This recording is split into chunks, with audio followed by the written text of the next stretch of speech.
Live Where You Live podcast, where we have conversations about how awesome it is to live in Boulder. Today, I'm super excited to sit down with a good friend of mine. And you guys are looking at him on camera already, this handsome mug that is sitting aside here by my side. Those of you that are just on audio, you're going to hear the buttery, soft tones of Michael Kettler, a guy that I've known now. I did the math for about 7 years, but really have gotten to know him over the last several. Michael Kettler is a guy that has been living in Boulder. I'm going to let him tell you for how long because I'm not sure on my stats. But he currently, by way of introduction and by way of kind of employment, I'll say this. He is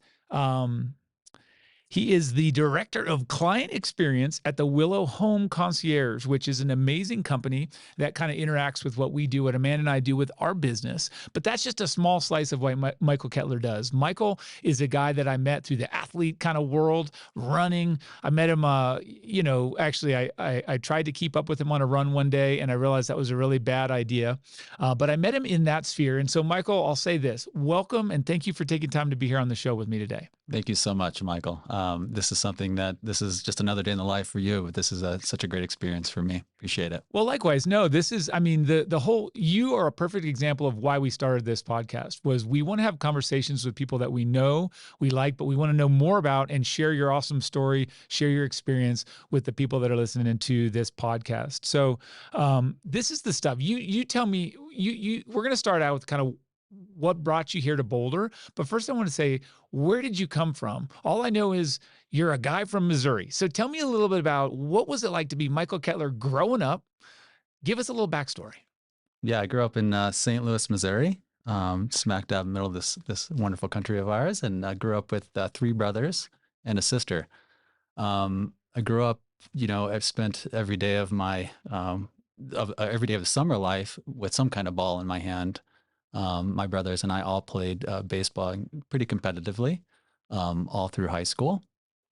Born and raised in St. Louis, spent a majority of my life there. And then when ripe age of 18, ripe age of 20, I fled and went to Montana. I spent and lived 3 years in Missoula, Montana.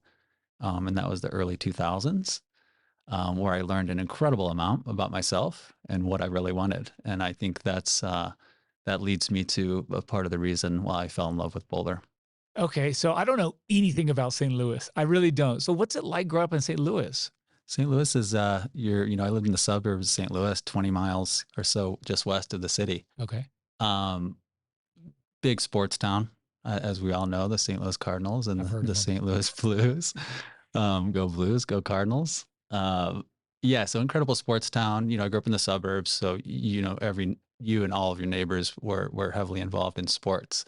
Whether you were good at them or not, that's another conversation. But if we weren't ripping around on bikes, we were playing football in the yard, wearing base paths, playing baseball every single day. I grew up with 13 very, very close friends. We all lived within proximity of each other. So every day was, you were out there until the sun set, and your parents were begging you to come inside. Right. Yeah. Right. Okay. So this is the 80s. How old are you? I'm 44 years old. Oh, 44. Yeah. Okay. So, and you're born, I'm sure you were born on the solstice. Were you the winter solstice? Winter December 21st? Solstice. Yeah. Good memory. There you go. Good work. So 44. All right. So you're growing up in the 80s, real traditional though is kind of what I'm hearing, like traditional sports, football, baseball, basketball, and kind of a more urban or suburban environment. Yeah. Yeah. Very much so. And I think back to those days growing up, I'm truly surprised that one of us didn't take sport to the next level. As far as whether it was hockey, we played hockey, like every sport we played, and we played it really, really hard and really competitively. In fact, we played street hockey. We fighting was, we're 10 years old, 12 years old, and you couldn't do open fists, but you could slap fight. And we did a lot of it. And there was we were good, You were good fighters, or you were good hockey players? Some were good at, one, or some were good at the other. But there were rules. I don't want to spend too much time here, but you couldn't punch, but you could slap. So there were rules. Okay. Yeah. That must be something I missed. People got hurt. People got bruised. There was cuts. Well, first of all, you're playing street hockey. So this could be a whole nother conversation. We could stay here for me, I could stay here for hours. But so you grew up, St. Louis, Missouri, Midwest, more urban and suburban, playing traditional sports. Yeah. Went to Montana. That was your foray into Yeah. more of a out west environment, outdoorsy sort of. Yeah, yeah. To back up just a little bit more, prior to moving to Missoula, Montana, I got into cycling, the sport of cycling, and coming from the Midwest, that was not a common sport by any means. In fact, I knew one bike rider, or at least I thought he was a bike rider, and he happens to now live in Lafayette, which is just east of here. And we have remained great friends, and we still ride bikes together. But yeah, I flipped on the TV one morning before I went to junior college, and flipped on TV one morning, and there was some guys without bike helmets racing up a mountain, and it was the most spectacular thing I'd ever seen Yeah. to date. And it was a day later, I asked my brother if I could borrow $800 because I wanted to buy a bike. I like your style. Yeah, I bought a bike, and I spent the next year, year plus, just ripping around on that bicycle, and solo, and hillier the better, longer and harder the more appealing. So yeah, that kind of introduced me to sport, and which then, or to the sport of cycling, which then introduced me to kind of a bigger world. Okay. Yeah. And the spoiler is coming here in a little bit, guys, because, like I said, I met him in the running world. I sort of met him in the outdoor world, and he's a super amazing runner. And we're going to come to that, but that's just a little foreshadowing. So now you're at an age where you're starting to develop, you're starting to get to know yourself and everything, but we're still not in Boulder, Colorado. We're still not in the Boulder County. We're still, now you're Not in even Montana. close. We're not even close. Yeah, not Okay. even So you're, close. all right. Yeah. If you were to kind of cut to what brought you to Boulder. So you're fast forwarding out of Missoula. Where are you, and what's on the radar at that point? Yeah, I come back. I got into photography when I lived in Missoula, and nature and wildlife photography, all because of a class I took. And anyway, I wanted to. I was missing something in Missoula, and I wasn't sure what it was. So I thought the best place to find that would be to go back home. So I went back home. I started working at Whole Foods Market, where I spent 11 years working, and through that experience was one of the avenues I met my amazing wife today, Hannah.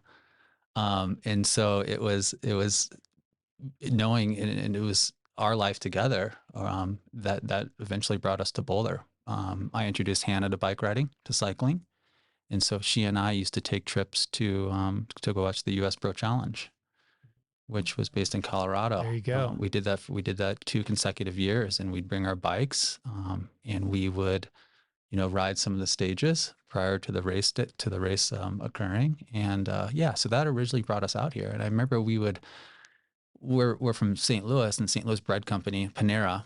It's at 29th Street Mall, and we would sit out front there facing west and enjoy coffee, iced coffee, quite frequently. That was kind of our place. We felt comfortable there. It was familiar, and we didn't know any neighborhoods or any, right. Now that I know of North Boulder, it would have been North Boulder because we love it up there.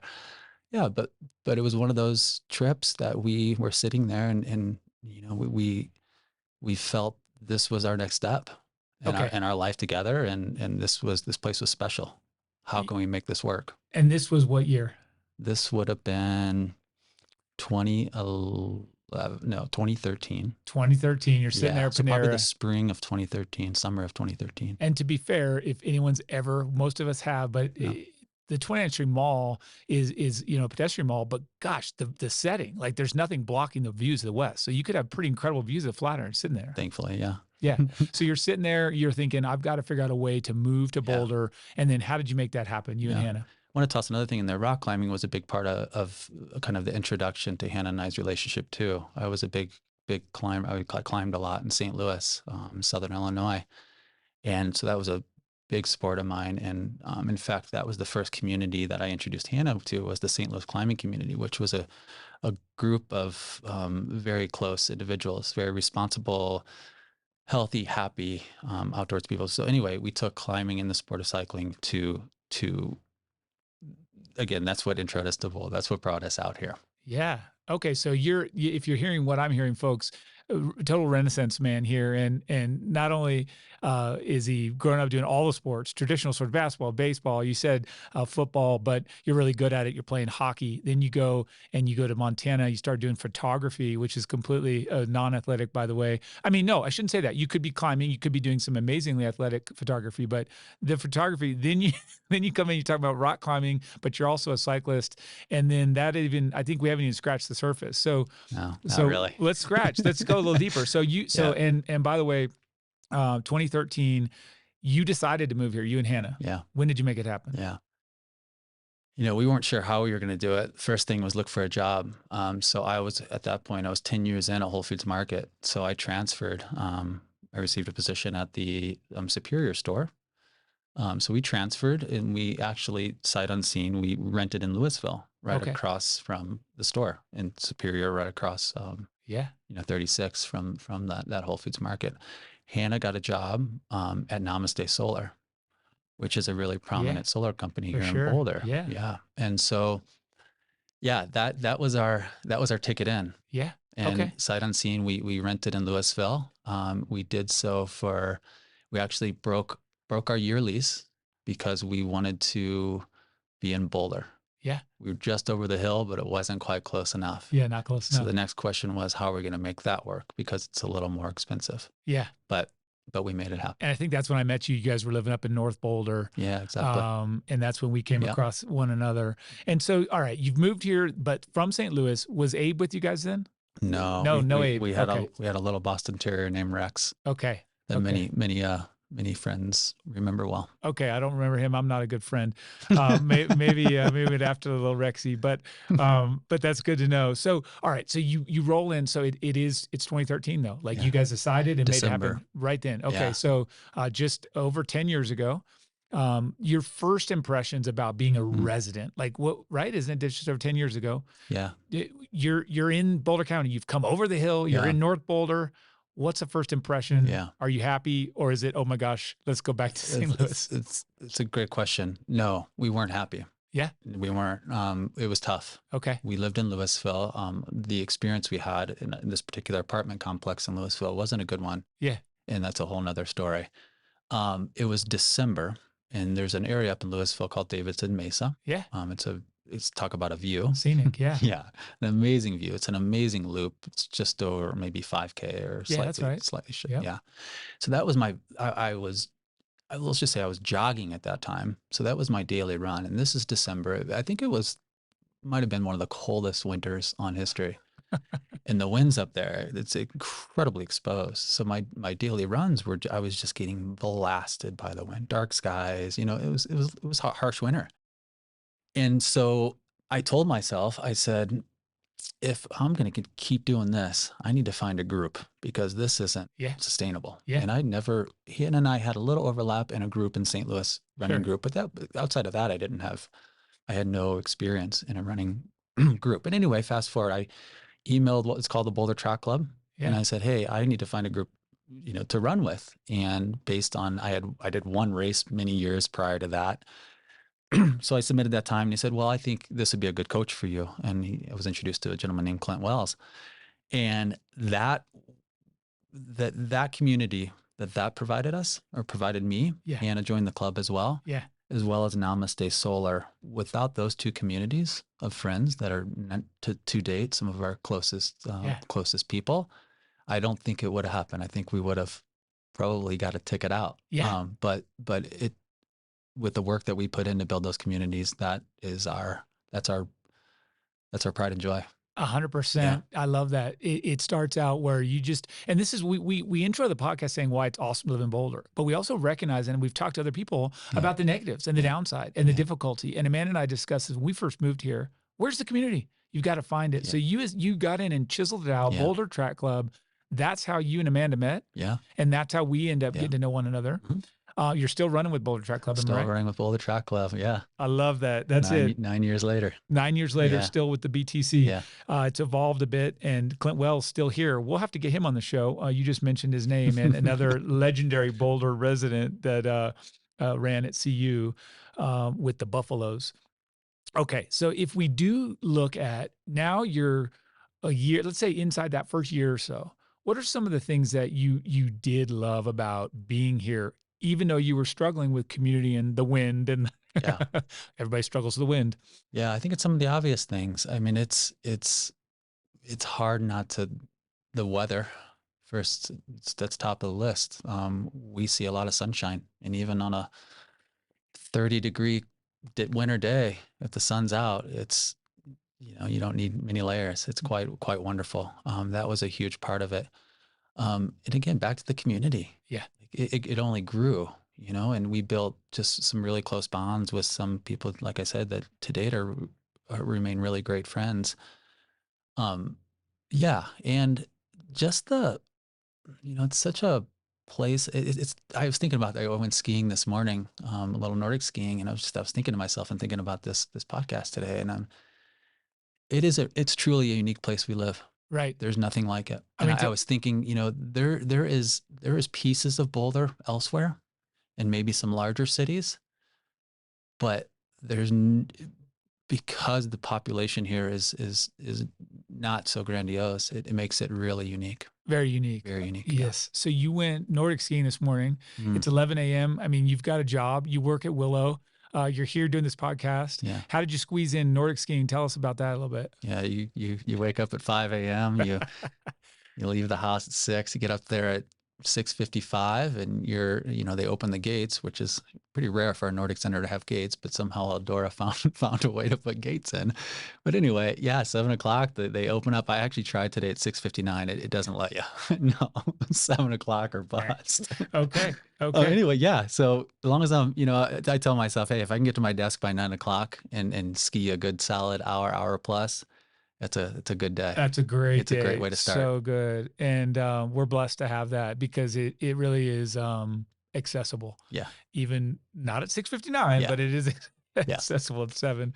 So now I'm just trying to capture everything. There's a lot of stuff. And I would say this. So we talked about you almost left. You guys were thinking, wait, if it weren't for the community. So some of the things that kept you here, community, outdoor activities. Don't let me fill the blanks in for you. What else was it that you said, you know what, I can grow with this? You've got Hannah. Yeah. You had Rex. Yeah. You just started to build around you. Yeah. What was really some of the things that you looked forward to on a daily in those first years? Just the progressiveness of this town, I think is really appealing. I think they really kept us kind of glued in. There was just forward-thinking individuals. You always inspiring you to be better. There you go. And that's pretty cool. And then that's still happens to this day, every day. Well, there you go. You're one of those people. You're a dear friend of mine and somebody I look up to. And yeah. Well, it's just because I'm sitting up straight. You have to actually fit. Thank you for saying that. Yeah. That and accessibility. Yeah. Right. Like it's unparalleled, and I don't think those that experience it understand it. You can hop on a bicycle or throw on a pair of running shoes or hop in your car, and it's Colorado. It's Colorado. I always remind myself, and I was one of these people. I used to drive 13 hours here to visit, to spend some time to climb. It's worth it. Yeah. And now I can ride my bike. Yeah. To go climb. Yes. Where it once took me 13 hours to get there. Yeah. I love the bike. The gravel riding out here is unparalleled. You continue to duck me and have not ridden with me, although I did corner you on the skate skis the other day, and then got pushed to the back of the bus. Here, so you just brought me into the next round of questions. So it's sort of, and you can say positive or negative, but you said when you moved here, there were things, the progressive, the community that haven't changed, remain strong today. Anything that you've seen change for the worse or for the better that you would address now, a new 2024 Boulder County? I have seen changes. Yes. Absolutely. We spent 4 of our years here in North Boulder, Violet off Broadway. That's kind of its own North Boulder. When I think of North Boulder, that's where I think of things up there by Monte Lake and yeah, Monte, exactly. Yeah. Monte, northward. That's North Boulder to me, at least. Maybe Lucky's, etc. But I think the natural evolution of the culture and the individuals moving here. It's expensive to live here. Yes. So that that attracts only those that are lucky enough to be able to do it. Sure. And that's not everyone. So I don't know if that's a positive or a negative. You could look at it either way, Right. Right. in both ways. But yeah, that's probably been one of the greatest changes I've seen. Um, and that has happened in the last 10 years. You know, I'm sure you've seen, a lot of changes, and that definitely pricing. We've all watched that. I think yeah, people come to Boulder, and this is the theme. Oh my gosh, it's sort of a yeah, sticker shot. It yeah, costs what to live here, yeah, and that's the housing, yeah, that's the groceries, whatever it is, and then 5 years later, we're saying it again. 10 years yeah, later, saying it again. So yeah, interesting. But let's talk about another little aspect here. If you were telling someone, if someone came out to you and said, "Hey, I'm moving to Boulder," if there's just a tip or two, and of course, in your line of work, you have people that are new to Boulder. yeah. Yeah, I think the first tip that I would have for anyone, and in fact, it's one I share frequently, because indeed I do run into people that have just moved here. My colleague, Right. she just moved here less than 6 months ago. Yes. So I definitely have Maggie. some tips. No, Elizabeth. Oh, Elizabeth. Yeah, Oh, yeah, who am I thinking of? yeah. You have met Maggie though. Yes. Yeah, Okay. Someone else. Carry yeah. on. Well, the first tip I have is it takes effort. Yeah. It takes effort. Okay. I think I summarize it by a lot of individuals move here from maybe larger cities, Right. where they had their significant other, they have their lovely dog, Yeah. you know, also a significant other, and they bring that with them, and they tend to keep that with them. They Right. don't expand beyond that. And I think I see a lot of that. And Interesting. so therefore, those aren't the people that are going to warmly welcome you. Right. You're gonna walk down the street. They're gonna just, pass you by. It Sure. takes effort, Yeah. It takes and I effort. come from the Midwest, so maybe it's a little bit easier for me to do that. I come from a place where you open the door for the person behind you and you say thank you. And you talk to your neighbors, That's a great you thing. know? I see that with you, and I really enjoy that as well. I'm not from the Midwest, but I do think that's a admirable trait, and I recognize that with you. So your tip would just be to get out there, put Yeah, get yourself out out there, there. say Yeah, hi, yeah. try and Find your niche, find your community. yeah. There's something for everyone.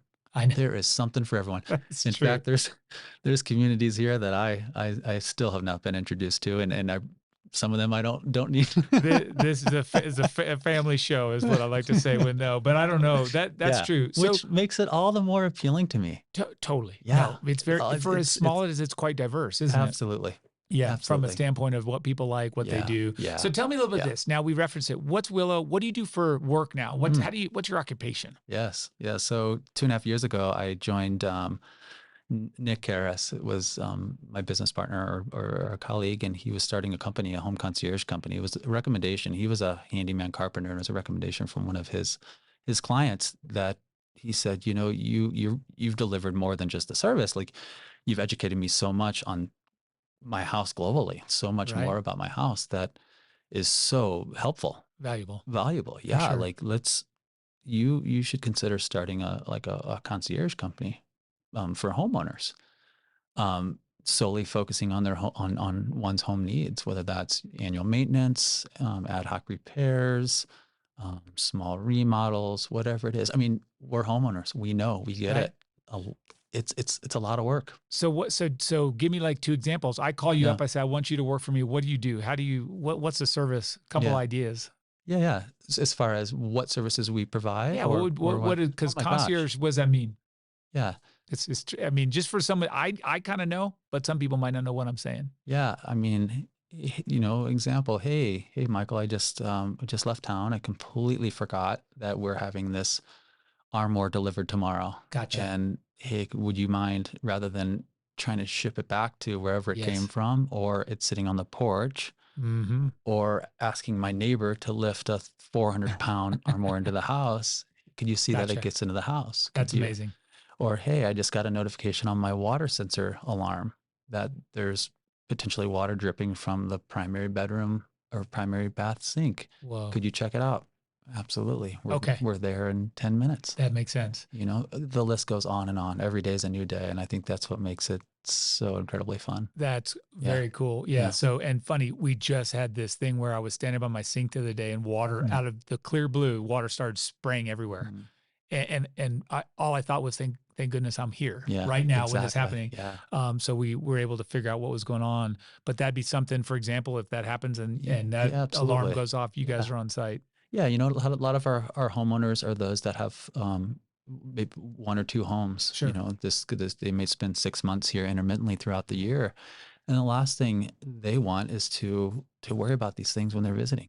That's true. No one, I always say, no one moves to Boulder to worry about their homes. We move here to play, To go out and have fun. That's to right. to have fun. That's right. You know, we work hard to have fun. So you guys are a newer outfit, but Yeah, you have fun people you work with. yeah, amazing community. Yeah. There's Yeah, it's what really elevates me and brings me joy is the people we work with. Not only our homeowners, who are some fascinating individuals, I bet. um, and are the vendors that serve us. I bet. So Yeah, I'm gonna put something in the back of your brain. Think of if you can think of a really funny or unique or wild story from the business that you're allowed to share. yeah, I got a great one. You've got one now. Oh, I Go. got All right, plenty. go for it. Yeah, let's hear Yeah, it. I would say it was 2 days before Christmas Eve, and I had a electrical correction, a request for some electrical work at one of my clients' houses. Very tall ceilings, beautiful, gorgeous home. And the Christmas tree, I would say that individual had that year was probably, I don't know, in between 15 and 20 foot tall. We walk in, and the electrician that I was with, who I didn't know, he knew the house really well. He had been there many times, like a lot of our relationships are. Walked in, and he looked over in the living room area, and he was like, "Whoa." And I thought he was just commenting on the magnitude of this tree because I had seen it before. It's beautiful. It was gorgeous. And then I finally he was tuned in enough to get me to look over, and I look over, and this Christmas tree is on the ground, and you know, a 20-foot Christmas tree, 18-foot Christmas tree, it probably sat in 3 gallons of water. Oh, 3 gallons of water went straight into the outlet directly underneath it. Every ornament on the tree, the lights were damaged. Not only that, it ripped the lights that were strung from the ceiling. Some beautiful right. lighting display in Yeah. this home. It had took those from the ceiling 2 days before Christmas. So I had the fortunate job to geez. notify my Right. client that this had happened, and his first response was, "Damn cats." Yeah. No. Yeah, Oh, yeah. Cats, we love them. okay. But, you know, We love. yeah, And we love the cats. Mm-hmm. Anyway, so within, it just so happened to be that we were also on a project for another client up the street, and we had like 3 layers of scaffolding, and we had Lucky. just wrapped up that job that evening. Okay. So that evening, 6 p.m. plus, we disassembled the scaffolding and brought it to the home, set it up, and the next day we were able to elevate the tree, keep the ornaments on it that were still intact, Whoa. re-secure the lights up Sure. above, secure the tree to the nearby bookshelf, Yeah. and Christmas Eve when they got home, they had All good. all good. Saved the Yeah, day. Saved yeah, Christmas. That is yeah. fantastic. Well done. I love that. That is It a felt good story. It felt good, and It does. we Well, have a lot of opportunities to deliver value, and we do, yeah, and we celebrate it. stuff like that. We love it. Beautiful. Well, We're givers, and that's it brings us joy. I can see that, and that's great. I appreciate that's a wonderful story, and it does show sort of some of the unique things you run into. Obviously, circumstances can't be predicted, so you're responding, and you knew the right story. So let's kind of change directions. I want to talk a little bit more about Boulder, a little bit more about Boulder County from your lens. So if you're to get in and say, what's an ideal Saturday or Sunday? So you and Hannah wake up, Abe is their dog, and you three wake up on a Saturday, Sunday. What's the plan? What's a great Boulder County weekend look for you guys? Yeah, depending on the season, it varies a little bit. It usually starts with coffee before sport, but always sport. You know, I think that's I have learned in my life, and as most of us have, sport tends to elevate the day. What you do at the beginning of your day kind of sets the tone for the rest of it. So yeah, it'll start with if it's Saturday, if it's the summer, it'll probably be a 10-mile run. And then prior to that, coffee, obviously. We're all coffee lovers here, big time. Coffee and an hour run. Yeah. And then, it's post run, it's something downtown. Usually my wife and I love Spruce Confections. Beautiful. Real close to here. Yes. Yeah. And the sun hits it perfectly. There's plenty of food across the street at Lolita's. Mhm. So we usually sit out there, and on Sundays, I believe it is, they have live music out there, and it's really really good street jazz and real There you go. pleasant and nice. Yeah. Right So on. that's a typical Saturday. Sunday runs probably a little bit longer. If it's not a run, it's a bike ride. In the winter, it's skiing. There you go. We usually take advantage of one of the weekend days to go up to the mountains and do some Nordic skiing, some longer Nordic skiing than you would want to do at Eldora, because Eldora beats you up a little bit. Sounds Yeah. perfect. Well, maybe it beats you up. I'm actually quite comfortable. I'll do hours at Eldora. Hours. Now that I waxed your skis, Michael, you're going to be a lot more comfortable. Part of the home concierge service was that Michael was kind enough to take care of my skis. So thank you. I don't know if that's a plug for you or the Willow home, but okay. So you just talked about this is another thing, the fun thing. So what's your favorite? You just listed Spruce Confections. Yeah. There's one on Yellow Pine up north. There's one down here on they're both Pearl Street. wonderful. Yeah. What, and then Lolita's another little hot spot. But what's another coffee shop we should check out that you love, and restaurant? We need to know the Kettler's favorite jams here in town. Yeah. Does the restaurant have to be immediate Boulder? Could be anything. Yeah. Boulder County, Great. or we can fudge if it's outside the county. Yeah. Coffee shops. We're fortunate to own a really nice coffee maker at home, so that satisfies most of our coffee needs. However, can I share your address?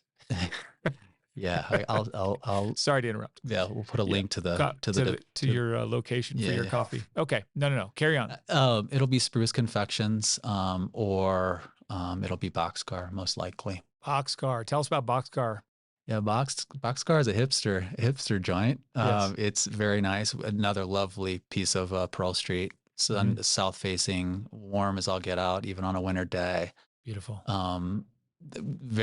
Boxcar coffee is one of my favorite beans for sure. It has a good ambiance, and yeah, it's usually one of the more happening spots. Every little place it tends to, have its own little following, and Boxcar certainly does. But do I fit in there? You absolutely fit. Okay, in. You fit in anywhere. Okay, Michael. thank you. Yeah. I was fishing for that. So that's East Pearl Street, I think, about 18th Street, something like that for Boxcar. Exactly. Okay. Yeah. So the people at home are taking notes. So Boxcar, Spruce, and you haven't given us, like, maybe just tell two restaurants, maybe a breakfast joint, or anything. Give us two favorites or one, whatever you like. Yeah. We've had the wonderful opportunity to enjoy with you. We're tending to bring, we eat out a lot. Well, I shouldn't say, not during the week, but the weekends we enjoy time out with friends. We love it. It lights us up for sure. Great conversation, great food, great drinks. We've recently kind of been exploring outside of Boulder a little bit more. And two of those places, one in Lafayette and one in Lyons, two neighboring wonderful towns. And the one we got to enjoy with you is a new restaurant called Farah, and it's in Lyons. It's a secret, and not anymore, but it's a great little restaurant. They don't advertise heavily. In fact, the exterior of the building has no signage, even for the restaurant. Wow. The owner, a gentleman from Spain, he worked at Carita. I think he found a wonderful niche and kind of a missed opportunity that he took to Lyons, and I think it's going to do very, very well. Fantastic cocktails, fantastic food, good ambiance. All of the above. Yeah, that was a fun spot. Thank you for introducing that to me. And everyone, check that out, Farah in Lyons. Yeah. Second one is Community in Lafayette. Okay. Also very lovely. Yeah. Very great food. Good ambiance. Yeah. Amazing. So you guys, I hope everyone's taking notes. Let's just go from food back to outdoors, and tell us what your favorite place favorite trail. Yeah. If you could only pick one, and then most people pick two, but if you could pick one trail that you could spend and you had to do all your runs or hikes there, what would it be? Yeah, this is probably a shocker to me as much as it is for some that know me, but I haven't explored the trails a ton in Boulder running. I just haven't. I think I trained for marathons. I was a road runner. However, that said, what I find great joy in, and I was reminded of this the other day, a Saturday, and I think I ran a little later. I love going out on some of the northern roads, the dirt roads. There you go. And on a Saturday when it's quiet, and on a sunny day out on those roads, they're endless. There's no traffic. and it's pretty special. So I've some had dirt some roads north of just Boulder. north of Boulder. Yeah. That sounds great. Nelson, 47th, I think it is. All the numbers. Niwot, I like it. Oxford, Oxford Road. Okay. the Grange, Okay. all of those. Okay. I think that's really cool. There's something special about Okay. running And out there. as a past podium finisher at the Boulder Backroads Marathon, if I remember correctly. Good memory. Wow, I didn't think we knew each other then. Well, you know, I follow results. I'm kind of a nerd. Wow. But, yeah. That was it's a while ago. Yeah, it was 2015 or 16. Like I said, Yeah. results nerd. But anyway, those are those roads. That's those back roads. Exactly. So great 100%. spot. Okay, those are the tips. Yep. And then we're coming back to kind of wrapping up. I think some of I didn't start with this, but sort of some of the stories that we always share, and we've mentioned how much time we hang out together.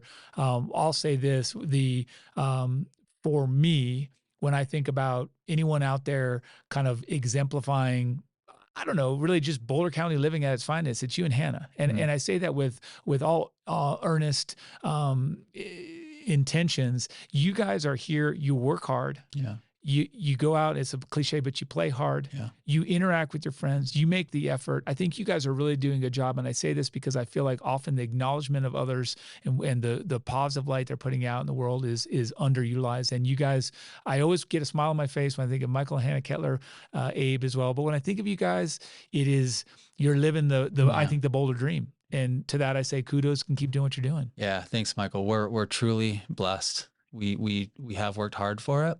Yeah. But we did so because we wanted it. That's it. And it took effort, but we're so incredibly lucky. I'm such a believer in you are as strong as the people around you, and there's some incredible folks here. That's right. Well said. So in that, we'll close out, and I'll say for Michael, and just kind of summarizing, anyone that's out there thinking about making a move to Boulder, they just sat there, stared at the Flatirons one day at coffee, and then they made it happen. So you can make it happen too. Come here, move here, come enjoy, visit, stay, spend some time with us. We've shared some great secrets with you. I'd like to thank you, Michael, for coming here. It's a great treat for me to chat with you and learn more about you. And to those of you guys that are listening, thanks for tuning in. We will encourage you before the next episode to go out there and do something that you love. Thanks, Michael. Thank you.